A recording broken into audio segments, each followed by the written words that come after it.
xam nga ni ci la conseil des ministres daal di rek am léegi nag la jugte ca loolu nag dañuy def le tout rek pour que fii ci Sen Teranga bu waxtu wi jotee rek ñu daal leen di dégtal li nga xamante ni moom moo jugte ci conseil des ministres balaa ñuy ñëw ci loolu rek jukkil leen ko fas yéene nañu nag waxtaane la nga xamante ni moom moo xew ca UCAD ci kanam tuuti dinañ ko yaatal am na nag ñu bari ñoo xamante ni aussi tamit fustigé nañ la situation loolu yi tamit dinañ ko yaatal ci waxtaan bi dinañ waxtaane économie ak beneen emprunt obligataire bi nga xamante ni daan nañ ko yëkkati doorteel ko te démb ci talaata ji dinañ ko yaatal bu baax a baax waxtaane yi tamit mbirum licenciement abusif yi nga xamante ni nee nañu gis nañ ko foofee ca Talex Mine dinañ ko ñëw waxtaane ko ak situation bi nga xamante ni aussi tamit amoon na ci bopp nguur gi loolu yëpp nag ci kanam tuuti dinañ ko yaatal entre temps balaa loolu dinañu rek daal di leen di jukkil li nga xamante ni moom moo jóge tey ca conseil des ministres ci communiqué bi moom le président de la république daal na nag addu ci ay point yu bari point yi ba ca njëkk bokk na ci devoir de mémoire et célébration de la journée des tirailleurs sénégalais ci début communication bi nag daal na rek moom le président de la république informé conseil bi ci lañu présider li nga xamante ni moom moo di le 1er décembre 2025 ci présidence su homologam yi nga xamante ni ay africain lañ bu ci mel ni Gambie ak vice président bu Côte d'Ivoire moom le président de la République ak le président de l'Assemblée nationale bu Togo yi tamit ma nga fa woon ak délégation yu bëri yoo xamante ni jóge nañu ci yeneen dëkk africains yi ñëw rek pour rek célébrer li nga xamante ni moom moo di édition bi wala sax première édition bu journée des tirailleurs sénégalais nga xamante ni ba ñu koy xeex boobaak léegi am na 81 ans ci biir wax jooju yi tamit moom le président de la république gannaaw bi mu réaffirmé li nga xamante ni moom moo di engagement wu Sénégal en faveur ci recherche ngir rétablir li nga xamante ni moom moo di la vérité ak les faits ci boobale événement historique daal na tamit vulgariser enseigner yi tamit li nga xamante ni moom moo di boobale histoire pour que rek ñu daal di koy xamal bu baax a baax moom le président de la république daal dina décider pour marquer symbole boobee nga xamante ni dañuy commémorer lii di réalisation ci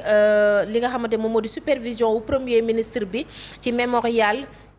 mi nga xamante ni bëgg nañ ko rek amal entre cimetière national bi ak camp militaire bu Thiaroye moom le président de la république yi tamit ci ay allocution daal na rek addu ci li nga xamante ni moom moo di protection de la femme de la famille des femmes et de la jeunesse moom nag mu jàpp ni loolee mooy sooklu société bi ci protection ngir rek ñu daal di protéger li nga xamante ni moom moo di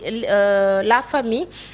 loolu yi tamit moom le président de la république daan nay àdduni benn mission la bu am solo boo xamante ni état bi fas yéene nañ cee taxaw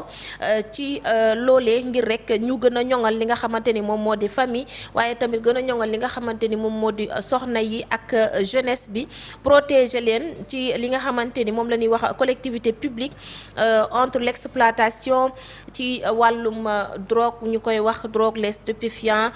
l'abandon moral et la délinquance loolee yëpp nag mu ne taxaw nañ ci tembe rek pour protéger ñii di xamante ni ñoom ñoo di jeunesse bi moom le président de la république nag face ak urgence yooyu yëpp nag bëgg nañu taxaw ngir rek renforcer li nga xamante ni moom moo di les dispositifs législatifs ci règlement yi nga xamante ni dina encadrer lii di protection des droits des enfants waaye tamit instruire na ñu daal di mettre en place benn observatoire national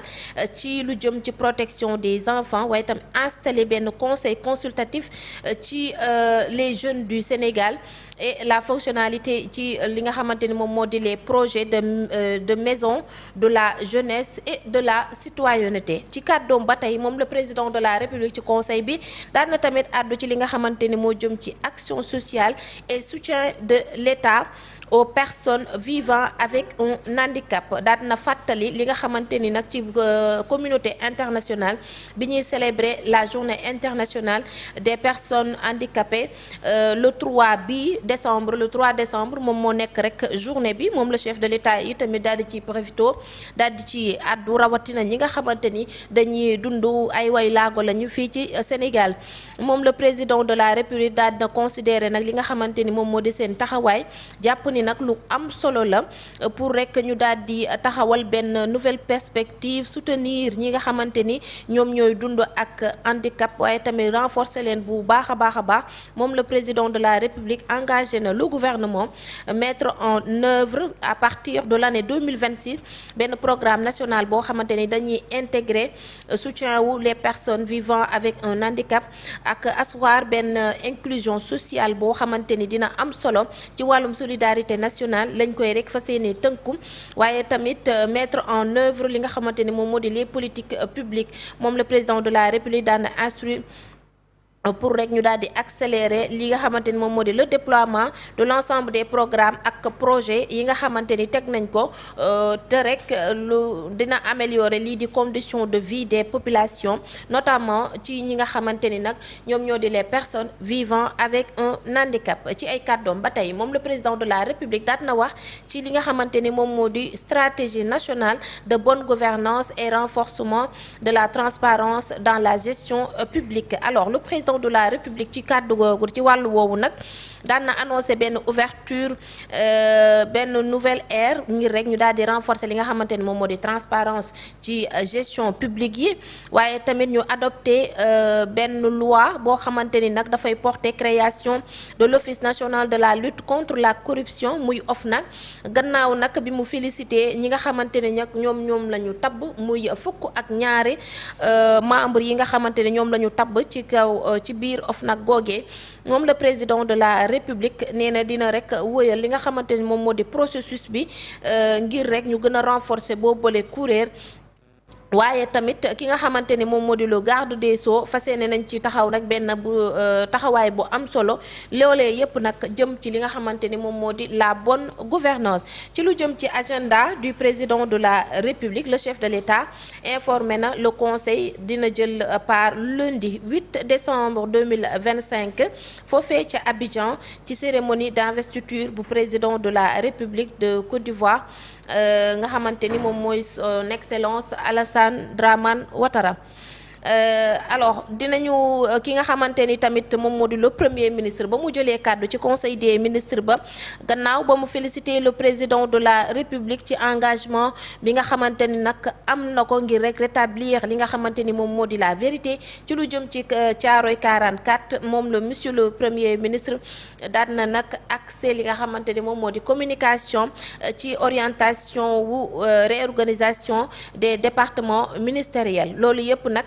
daan nañ ko rek tënk ci li nga xamante ni nag moom moo di ca conseil des ministres ba waaye tamit wax na ci li nga xamante ni moom moo di réforme du système national de retraite moom le premier ministre gannaaw loolu yi tamit ministre yi nga xamante ni moom moo di ministre d'État auprès du président de la République chargé du suivi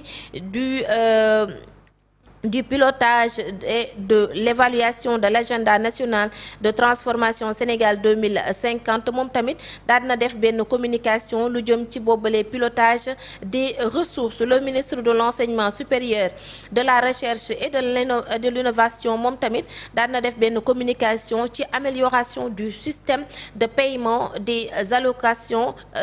et bourse mu jëm ci bourse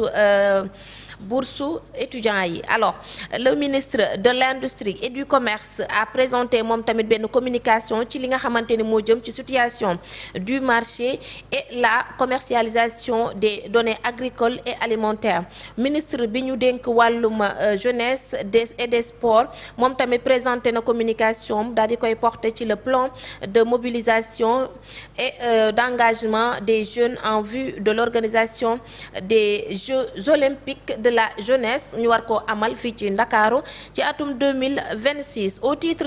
des textes législatifs et règlements conseil bi nag daal na examiner ak ba pare tamit daal di adopter le projet de décret fixant des modalités de désignation des commissions et des commissions de la communication des commissions nationales des droits de l'homme maanaam CNDH loolu yëpp nag daan nañ ko ci adopté waaye tamit adopté nañ le projet de loi le projet de décret portant création et fixant les règles d'orientation et de fonction et de fonctionnement du Conseil national de lutte contre le sida. Alors loolu nag mu ci tënk rek moo jógtee ci li nga xamante ni moom moo di ca conseil des ministres bi nga xamante ni tey jii ñu ngi ko doon amal foofee ca palais de la République. Alors damay doore ci yow Sabirane par rapport ak li nga xamante ni moom moo di li ñu tënk ci boobule conseil